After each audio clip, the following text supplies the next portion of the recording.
এত video clip নিয়ে রেখেছি যে কি বলবো তোমাদেরকে বন্ধুরা। তো দেখো এটা হচ্ছে আগের দিনেরই ব্লগের পার্ট 2 আর কি। এখানে ওই যে কুলেখাড়াগুলো বেছে ধুয়ে ভালো করে রেখে দিয়েছিলাম, কুলেখাড়ার জল আর কি বানাবো, সিদ্ধ করে জল খাবো তার জন্য।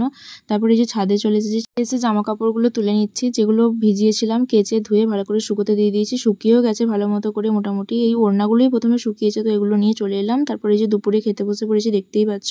রান্না হয়েছিল হচ্ছে ঝিঙে আলুর তরকারি, বেগুন ভাজা, পটল ভাজা আর ওই মানকচু মাখা হয়েছিল এখানেতে, দেখতে পেলে। তারপরে এই যে সন্ধ্যেবেলা চলে এসেছি, এখানে মা সন্ধ্যেবেলা একটু ধুনো দিচ্ছিল। প্রথমে দেখো ওই যে পাটকাঠিগুলো ধুনোর ওই ধুনুচিটার মধ্যে দিয়ে দিল প্রথমে, ভালো করে যাতে আগুনটা ধরানো যায় তার জন্য আর কি। তো এরপর ওপরে নারকল ছোবড়া দিয়ে ভালো করে আগুনটা ধরিয়ে নিভিয়ে নিয়ে তারপরে এই যে ধোঁয়া হচ্ছে দেখো, ওপরে ধুনোটা ছড়িয়ে দিল। এত সুন্দর লাগে এই স্মেলটা না, ধুনোর স্মেলটা হয়তো তো সবারই ভালো লাগে, তোমাদের সবারই হয়তো।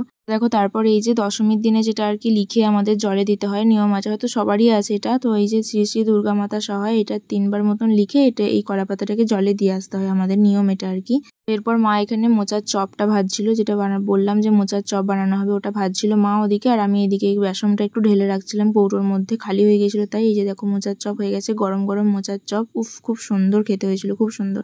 তারপরে এই যে জামা কাপড়গুলো পাট করে নিচ্ছিলাম, যেগুলো আর কি ধুয়ে দিয়েছিলাম শুকিয়ে গেছিলো, সেগুলো সব পাট করে গুছিয়ে রেখে দিচ্ছিলাম। তারপর এগুলোকে এবার আলমারিতে তুলে রাখবো গোছানো হয়ে গেলে। চলো এর পরের ব্লগ নিয়ে খুব তাড়াতাড়ি ফিরে আসছি তোমাদের কাছে। তো আজকের মতন টাটা সবাইকে।